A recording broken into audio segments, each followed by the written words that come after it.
Boston Celtics lose to the Milwaukee Bucks on Christmas. That's not the hugest deal, but how they did it is, and I'm going to talk about it right now on the Locked On Celtics podcast. Be ever ready. Recognize the city of champs. Boston, baby, we do what you can't. Locked on number 18, Tatum and Brown, J-team, step back. We gon' wet that and slay teams. Of course the Celtics, who else could it be? Screaming like KG with the Larry O.B. Karalis above average, assessing the team status. Best daily pod, no cap, salary matching. Clutch like Bird the DJ, keep John on replay. Prime time, dapping up the truth on the sideline. Raining J's, how it started, raising banners, how we finished. Locked on Celtics pod, home of the winners. B. And there, thank you for making the Locked On Celtics podcast your first listen every day. Part of your daily routine. Locked On Celtics is free, available on all platforms, and it is on YouTube. Please watch the show on YouTube. Really trying to get that channel going. I'm John Karalis. I cover the team for Boston Sports Journal, and I've written a book called Boston Celtics All-Time All-Stars, which you can buy right now anywhere books are sold online and on my website, johnkaralis.com. A signed copy will cost you $30. So personalize whatever message you want on there within reason. I still have to be able to write it out and all that stuff. But yeah, I will sign a book for you if you want. It makes a great gift. Boston Celtics lose on Christmas Day, 117-113 to the Milwaukee Bucks. In a nutshell, like early in this, you say, okay, hey, look, coming into this game, the Celtics are going to fight with the Milwaukee Bucks. They've got half their team more in COVID protocols. Al Horford got out of protocols, but he's still in reconditioning mode, so he didn't play. The Milwaukee Bucks are at full strength, and you say, oh, wow, we're going to fight them down to the wire and lose by 4? No, okay, fine. I'll take that. Not a big deal. But it's how they did it. Once again, the Celtics had a late lead, and they couldn't close the door. They led by as many as 19 in the game. They led by double digits in the fourth quarter. They had plenty of opportunity to close this game out. However, they couldn't. And it's the same old story. They give up runs. They devolve into a lot of isolation basketball. They don't look for each other in the final minutes. It becomes a two-man operation with Jaylen Brown and Jayson Tatum, which, look, and this is going to kind of be the theme of this whole thing, because in this first segment, I'll talk about the game. In the second segment, I'll talk about the players individually. And then at the end, I'll kind of go over some of the things I broke down on Boston Sports Journal about how these guys closed the game and why there just wasn't enough trust in this game in their teammates.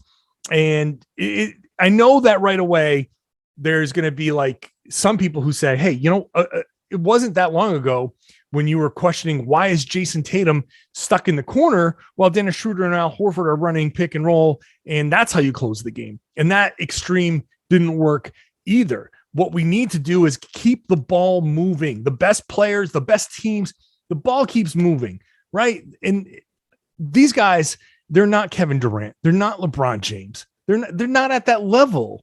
They're just not. And so I don't know if they want to believe that they are, or if they think that they're close, but they're not. And so maybe there's some level of come to Jesus here that these guys need to kind of feel. But they are not. They are great players. They could potentially be all NBA players by the time the season is over. And they could be, they could be even better than that. They could be first team all, so there's the possibility for a lot. So Jayson Tatum and Jaylen Brown are good players, but they're not LeBron. They're not where LeBron has ever been. Tatum is not at that level. They are not at Kevin Durant's level. Those guys are elite pantheon level greats. Okay. Jayson Tatum might develop into an even better player than he is right now, but he's not, and this is not a knock on the guy, but he can't play late game offense like he is that guy. And this is kind of what we saw at the end of this game. Let's backtrack a little bit. Celtics came out, they played strong. They had a great start to the game. But right away, you're like early Juancho Hernan-Gomez, not only just Juancho, but like fresh out of COVID protocols, Juancho, and Jabari Parker, but not just Jabari Parker, fresh out of COVID protocols, Jabari Parker. And you're relying on those guys to give you minutes. And you know what? They survived the Juancho and Jabari minutes actually pretty well. They won the first quarter 35-22, and that's even after giving up a run. They even won the second quarter. The third quarter became just a disaster. They lost that one 43-32. But even then, they only lost that. I mean, they lost by 11. But that's the Bucks coming out of a halftime where it's like, all right, these guys were scrappy. We were missing a ton of shots. Let's go out there and really put it to them. You knew that the Bucks were going to make a run. And while I will agree with Ime Udoka that they were defensive mistakes in that third quarter, there was a whole lot of Giannis being Giannis. There's a whole lot of Milwaukee going, okay, remember we're the champs. All right, we're going to show you that we're the champs. And they did that. So I'm certainly not absolving the Celtics of any sort of fault for how they played defense in the third quarter. I agree with Ime that they could have done things better. But at the same time, there was definitely going to be a spot in that third quarter where Milwaukee played like Milwaukee. And that's what they did. They played like the Milwaukee Bucks, and Chris Middleton got hot. And all of a sudden it was a close game. Fine. Like I expected that. The Celtics still scored 32 in that third quarter. So they kept up. And even in the fourth quarter, they made their run. They pushed this lead back out. They did pretty well. But it's that end of quarter that we saw. We saw Tatum and Brown working off of one another a little bit more, which is good. There's a positive there. They were working off of one another, but then they were only working off of one another. And I'll break that down a little bit more in the third segment, because while they did get some pretty decent looks, I don't like the way they got to that. I don't like the way they got to those looks necessarily, because it didn't involve their teammates, and that becomes predictable, and it didn't make the Bucks work hard enough to defend those actions. So some good, some bad. And look, at the end, you say the Celtics lost by 4 to the defending champs who were at full strength, and you still had like 8 guys in COVID protocols, including some of your replacement guys. You say, oh, hey, look, it's not the worst thing in the world. But the way they lost that game, leading in the fourth quarter, and not being able to finish this, and mostly because in the fourth quarter they couldn't make the shots, and the Bucks did. Jayson Tatum put the Celtics up 13 with 5:28 to go, which in the NBA is not a whole hell of a lot of time. But one thing that I got to call Ime out on is you got to know, you got to understand, you don't go back to the Jabari Parker well. You just don't. He put Jabari Parker in. Celtics were up 13. The Bucks go on a run. So there's Tatum hits a free throw. Giannis, once Jabari Parker comes in, Giannis gets a couple of dunks. One of them is behind Jabari Parker. The other one, he's driving directly at Jabari Parker, and Jabari sort of gets out of the way. Jabari played like a minute after he came back in and immediately came out. Like, it was very immediate. The lesson for Jabari Parker: whenever you get a stretch of good play and then you take him out, that's it. You've used him. There's no more good play after that. That's always been the case. I compared him to one of those, if you're an old person like me, in high school, those plastic ice pack things, the chemicals, where you pop that bag and you squish them together, and that got something like 15 minutes of cold. Like when you sprained an ankle in high school, that's what they did, right? They popped that bag and you squish, and you made it cold. And then once it was done, once it warmed up, it was never getting cold again. Same thing for Jabari Parker. You pop that bag, you squish, and then you get what you get out of him. And it could be effective for like a 15-minute stint, but once you take it off your ankle, once you take him out of the game, you don't put it back on because it's useless after that. You get one good run, Jabari Parker, and he was good in that run. He was hitting shots, but that's it. Once you put him back in the game, this is what happens. Complete disaster. So Ime went to the well one too many times there. But of course, I will say, hard also to counter my own argument. Hard to blame Ime because he was like, got no other options, and this kind of worked. Let's just fingers crossed. Let's please 2 more minutes, Jabari. 2, please. No, didn't work. So that really helped get the Bucks going. And then, Wes Matthews hit a couple of 3-pointers, and that was it. The Bucks had all the momentum. The Celtics had none, and they couldn't manufacture any of that. In the next segment, I'll get into some of the individual performances before I dive really deep into Jaylen and Jayson and that. First, I've got to tell you about TrueBill. You know why these free trials, they renew without your consent, because this is part of a scam that businesses have. They know that you're going to forget. They know that you're going to sign up and then you're going to lose track and they're going to get your money. That's why it used to be try things for free and then you can sign up. Nope. This is now give us your credit card information, and TrueBill is going to come along and help you stop paying for those subscriptions that you don't want, you don't need, the ones you forget about. They've saved people on average about $720 a year. So they make it very simple. You link your accounts, you cancel your unwanted subscriptions with one click. You get the TrueBill concierge. They'll cancel them for you. No problem. Don't fall for the scam. I, forgot about one thing that I signed up for, and it cost me hundreds of dollars. It was very difficult to get back. So check out TrueBill. They've saved over 2 million users, about $100 million bucks. So start canceling today at TrueBill.com/LockedOnNBA. Go right now. TrueBill.com/LockedOnNBA. You could save thousands a year. TrueBill.com/LockedOnNBA. Hey, thanks for making Locked On Celtics your first listen every day. Why don't you make Locked On Now your second listen? Locked On Now is a nightly recap of every NBA game with analysis from our local experts. It's a great way to get caught up on every single game without all the blah, blah, blah. It's just, this is what happened. This is the analysis. Boom, boom, boom. So it's now on Apple Podcasts, Spotify.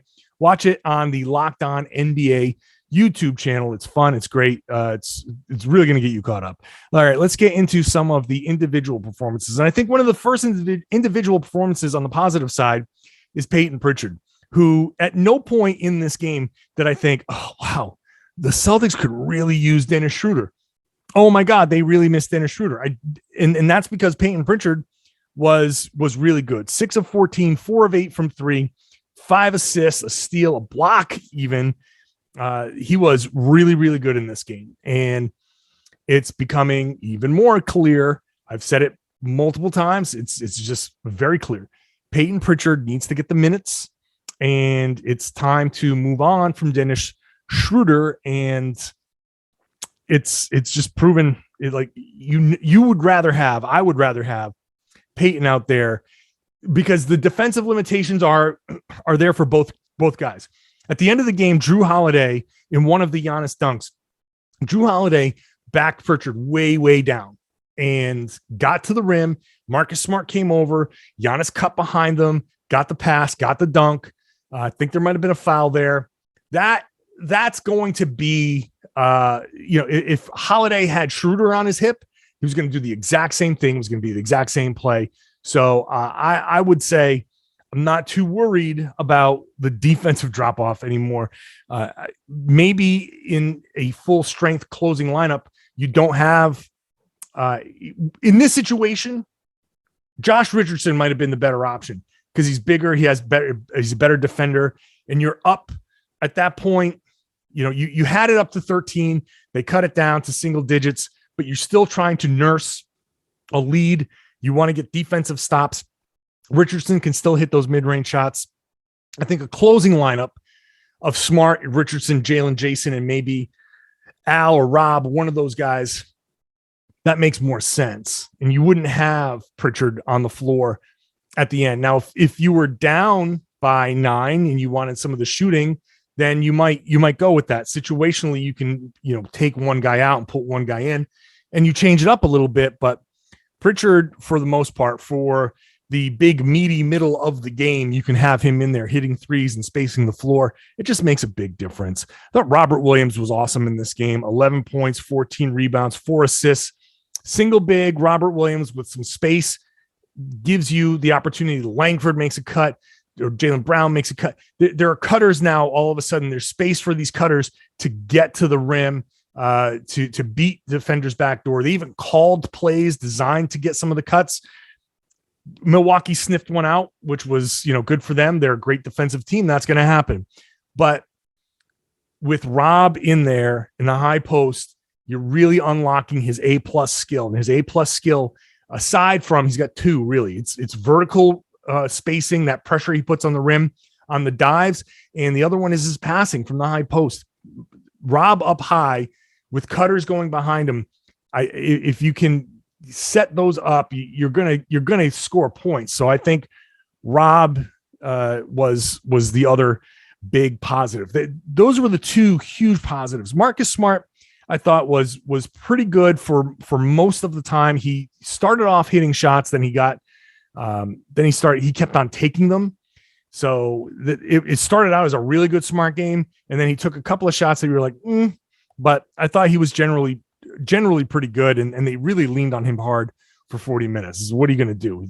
That was too much. 40 minutes for Marcus Smart and 37 for Jaylen Brown and 30, basically 40 for Jayson Tatum. They were really, really, really leaning on these guys, and there might have been some fatigue down the stretch. So I will give those guys a little bit of a benefit of the doubt, but I gotta give some thumbs down here for Jayson Tatum, who started out great, but then his fourth quarter execution, 0 for 2 with two turnovers down the last 5 minutes. StatMuse put out a tweet: Jayson Tatum in the clutch this season, 35% shooting, 2 of 16 from 3, 51 field goal attempts, which is second most in the NBA, 4 assists and 9 turnovers. Those clutch numbers are not good. They're very obviously not good. It does take into account some early stuff where it was really bad, like nothing was going right. I think some of the games have gotten better lately, but the clutch numbers for Tatum have not been good. Same for Jaylen Brown, who started out really, really hot, 14 points on 6 of 7 shooting in the first quarter. I mean, he came out blazing hot. And then the rest of the way, 2 of 11, 11 points, 1 of 5 in the fourth quarter. Jaylen is slowly figuring it out. He's coming out hot. I don't know if he's just getting fatigued because he had so much time that he was away and he's running out of gas. I don't want to kill him again. He's dealing with some unique circumstances there, and then he was ridden hard for 40 minutes in this game. So, but again, if you're going to have that mantle, if you're going to be one of the pillars of the team, Jayson Tatum, you do have to be more consistent throughout the game. I'm not saying you can't have a lull. That's going to happen in games, but you still have to be more consistent, and you have to find a way to make shots down the stretch, especially if you're going to be the only ones taking the shots. Like, I don't mind. I'm not going to sit here and say my analysis is based on who shots falling or not falling. That's not good basketball analysis. If you only focus on shots falling or not falling, you're missing a whole lot of basketball. At the same time, if you put yourself in a position to be the only people taking shots, then the makes and misses become a lot more important. Like if you're not going to make shots and you're not passing, then that's a problem. And so you have to, let me get into that next. Let me get into that last few minutes of execution by the Celtics, because I broke it down. I broke down the video. If you want to see the video, it's on Boston Sports Journal, but I will talk you through it in the next segment here. First, let me tell you about Built Bar. Built Bar is the best tasting protein bar on the market. No doubt about it. I love Built Bars. I have like a ton. I have them stacked up in my apartment. They're great. They're low calorie, low sugar, low net carbs, low fat, but high in protein. So when I go and work out, I know I'm getting protein in my body after, when I have one after a workout, and I'm not getting everything that blows out my cardio. And there's some great flavors here: raspberry, mint brownie, double chocolate, cookies and cream. They sound like candy bars or ice cream, and they taste great, but they are not going to, they're not going to weigh you down, and they're not going to give you all of that extra sugar and all the other stuff that you might find in some of the competition. So check out Built Bar. Go to built.com, built.com. Use the promo code LOCK15. Every single time you get 15% off your orders. So check them out. They've got a ton of different types of products now, marshmallow-based products, all kinds of different things. Check them out. Try them, sample. You can get a mixed box. Try 2 of each different thing that you want to try. Use that promo code LOCK15. Find 2 or 3 flavors that you love. Go get more boxes of those. LOCK15 will still get you 15% off. Use it every time at built.com. Thanks for making Locked On Celtics your first listen every day. How about your second listen? Make it Locked On Bets if you want to lay down a couple of bucks on a game. They're your daily one-stop shop for all your gambling needs. Locked On Bets is hosted by your boy Q. Lee Sterling gives you the expert analysis. It's free. It's available everywhere podcasts exist. Okay, so the end of the Celtics game was tough. The Celtics were up 13, like I said, at one point with 5.5 minutes to go. And slowly but surely, Milwaukee kept chipping into the lead. And I saw a lot of I like how Tatum and Brown are starting to work together. But there are a lot of plays, like when the Celtics were up 6 with 3 minutes to go, Jaylen Brown gets the ball against Jrue Holiday, drives and takes stops and takes a pull-up mid-range shot, which he hits a million times. The shot itself is not the problem that I had. It was a good look. And Ime Udoka after the game said, yeah, we got excellent looks. I'm not even arguing that they got excellent looks. But what I'm arguing here is the Celtics don't work the ball around to make the defense work or think. Because with 10 seconds on the shot clock, Jaylen makes his move. And what he doesn't do is even consider getting deeper into the paint, which he should. I'm looking at the photo. Again, it's on Boston Sports Journal. He has an opportunity. Jrue Holiday has turned his hips. He did a great job of crossing him over. And now Holiday is out of a defensive slide position. He's caught one way. Now he has to turn his hips and cross over. So what do you see? You got to make these decisions in your mind real quick. You got to see, turned his hips, boom, I can keep going because he's not going to slide in front of me and take a charge. He's turned his hips. I can get to the middle of the lane. So yeah, he took a good jump shot right there. He's still bigger than Holiday, and Holiday now turning his hips. He also has his momentum going a certain way. He's now crossing his legs over and he's running. And the player with the ball has the advantage because you know when you're going to stop when you have the ball. He doesn't. So whenever you stop, he's going to have to take another step, and the momentum's going another way. So Jaylen steps back and takes a jumper. When the play is you've got this guy now crossed over, get to the lane, get to the middle of the lane, get into the paint. If with Wesley Matthews, who's guarding Tatum, and Tatum's out by the 3-point line, if he really digs in and tries to take that dribble away, now you kick it out to Tatum for a more wide open shot. Or Tatum then takes it and drives and attacks a second attack. But by taking that one shot, taking that shot, okay, fine. It was a good shot. Not arguing that. It was a good shot. You could have gotten a great shot. You could have gotten into the middle of the paint down by the dots and then pulled up. A little bit of an easier look. Still worth 2 points. Free throw line jumper. Still worth 2 points. A little bit closer. You could have broken these guys down a little bit more. Or you could have passed a couple of swings. You had Marcus Smart in one corner. You had, I think, you had Romeo in the other corner. A couple of swings. The other thing is you want to make the defense work. My argument is get into the middle of the paint, collapse the defense, swing, get a shot. It's just as good as the shot that you got. But by swing, the defense now has an opportunity to make a mistake. And you're putting pressure on them to make plays, which could lead to a mistake. If it leads to a mistake, now there's mental energy of these guys going, where did you go? They're not thinking about pushing the ball. You're making them work. You're protecting a lead. These are things that make them work harder, and you're protecting that lead. It's not just about that shot that you got. It's about making the Bucks work. Jayson Tatum did the same thing. And it was a play with, let's see, it's about 2:15 left. Now the Celtics are up 4. Tatum with 7 seconds is dribble at the top of the key. He takes a three-pointer. Great. He's open. George Hill's in front of him. He's going to get that shot off. He misses. But what does he have? Jayson is so focused on scoring that he misses Payton Pritchard, not just Payton Pritchard open, but Marcus Smart setting a pick on Payton Pritchard's guy who is deep in the lane and just stuck completely out. You've got Tatum at the top of the key.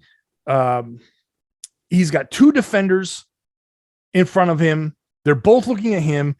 Pritchard is wide open. Smart is setting a pick. Robert Williams is in Giannis's way. No one is getting to Payton Pritchard, who was 4 of 8 in this game at that point. He has hit half his 3-pointers. Make them believe that you're going to pass. Trust your teammates. Pritchard is out there to hit shots like this. Trust them. It's the last 5 minutes of the game. You can have, in the last 5 minutes, you can have other guys take shots, right? You can have other guys on the floor be threats. It should not just be Tatum and Brown taking all of those shots, because look at the other team, the champions with Chris Middleton and Giannis Antetokounmpo on the floor, Drew Holiday on the floor. And who hits 2 of the biggest shots? Wes Matthews hits 2 of the biggest shots, including the 3-pointer with 30 seconds left to take their first lead of the game. They trust Wes Matthews with all of these other guys. They trusted each other. Trust in Payton Pritchard for one possession to take that shot. Trust him. Give him that shot.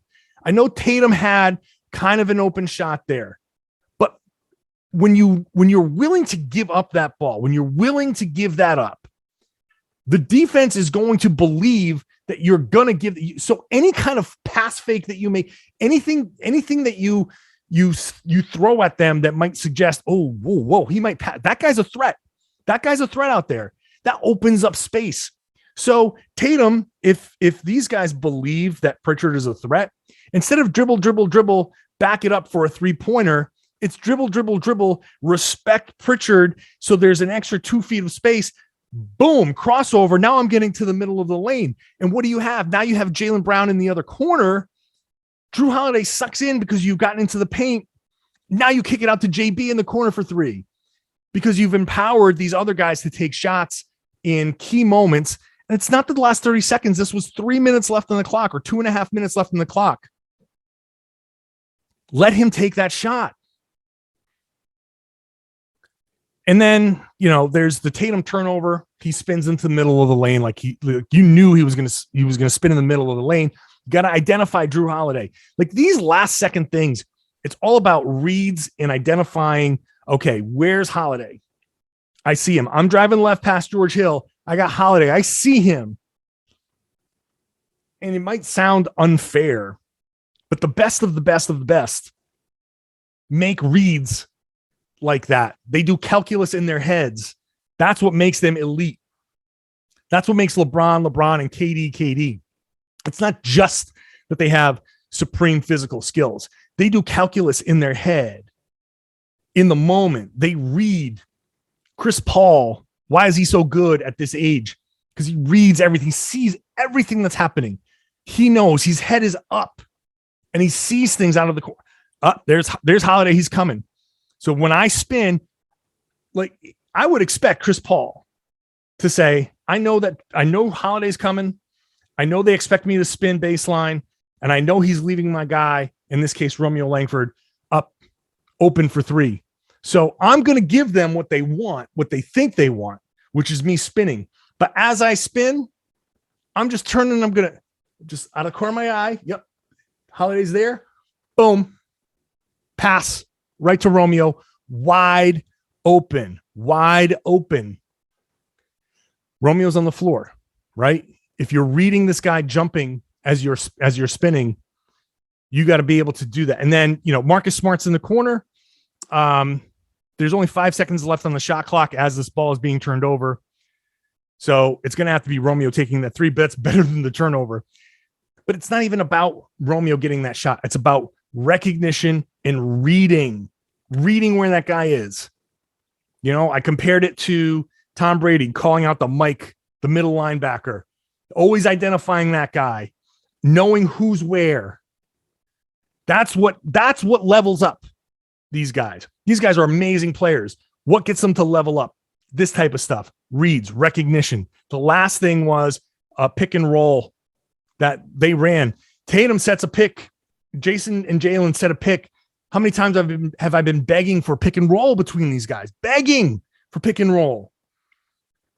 Tatum sets a pick. He gets behind Drew Holiday. Now you got a situation where it's Jaylen dribbling, but his head is down. You've got his guy, which is Wesley Matthews, guarding him. You got Holiday behind him, but Tatum is now between Holiday and the basket, which when you're setting a pick and roll, boom. Oh, I'm on his back. Bam. I am rolling. I'm rolling hard to the middle. Now, Jaylen has his head down because he's a scorer and his mentality is, whoop, I got Wes Matthews on me. I can bust him. Jaylen gets a good shot. This is the last shot that the Celtics took. It's 114-113 Milwaukee, 26 seconds to go, 19 seconds on the shot clock. Jaylen has a matchup that he likes. He turns the corner. He gets a nice look at a baseline jumper. Fine, right? Fine. That's fine. I'm not even criticizing the shot necessarily. But he worked really hard if Tatum didn't recognize this either. Tatum did not roll. He should have rolled. Jaylen should have had his head up rather than down, trying to turn a corner. Head up. You can still get your shoulder down, but keep your eyes up and see that pass. Recognize that that's a pass. That's a play. You got to recognize, oh, wait, not only do I have this guy on me, I see Holiday kind of behind me. Boom. Instant recognition. I got a roll man. But Jaylen is not a point guard. Jaylen is not a pick and roll ball handler. So this is not a play that I expect him to make in this moment. This is a play that he needs to learn how to make if they're going to put him in that position. If the Celtics are going to put him in that position to be the pick and roll ball handler, you got to keep your head up. You got to recognize and make that read. Tatum's got to make that read and roll. And next thing you know, what you have, instead of Jaylen working hard, stop, step back, baseline jumper, it's Tatum, catch, turn, nobody in front of me. I'm in the middle of the lane and nobody's in front of me. And what do you get? Everybody overreacts. Pew, triple team, quadruple team. Then you swing, you got Smart, you got Pritchard, you've got 19 seconds on the clock. So by the time it gets to Pritchard and everybody's flying out of control, he still probably has like 12, 11, 10 seconds on the clock. Fake, attack the closeout. Now you've rotated. Now Jaylen Brown has come back around. You get a cutter. You get it back to these guys. Now instead of that baseline jumper, which is a fine shot, you've got a potential layup situation, which is a better shot. But you're not making the reads. You're not making the right plays. This is the whole thing about these guys. And this is the question. Can you guys, Jaylen Brown, Jayson Tatum, operate and make the reads of playmakers while maintaining the mentality of a scorer? Can you do that? Can you be those guys to hit those shots, but also in your mind understand that sometimes somebody else got to take that shot? Because Wesley Matthews was the other guy who took that shot twice and he buried you. And famously, everybody uses the example. Michael Jordan passed up a shot in the finals. Michael Jordan passed up shots to Paxson and to Kerr and trusted his teammates in playoff situations, in final situations. You got to trust these guys. You got to make those right plays. I don't have a problem necessarily with the shots that they got. I have a problem with the process because I think those shots could have been even better. And that you make the Bucks work harder. You make the Bucks make more decisions. The more decisions you make anybody make on the floor, the more likely they're going to make a mistake. And the more likely it is that you're going to maintain this lead. The Celtics cannot devolve into ISO down the stretch. It cannot happen that way.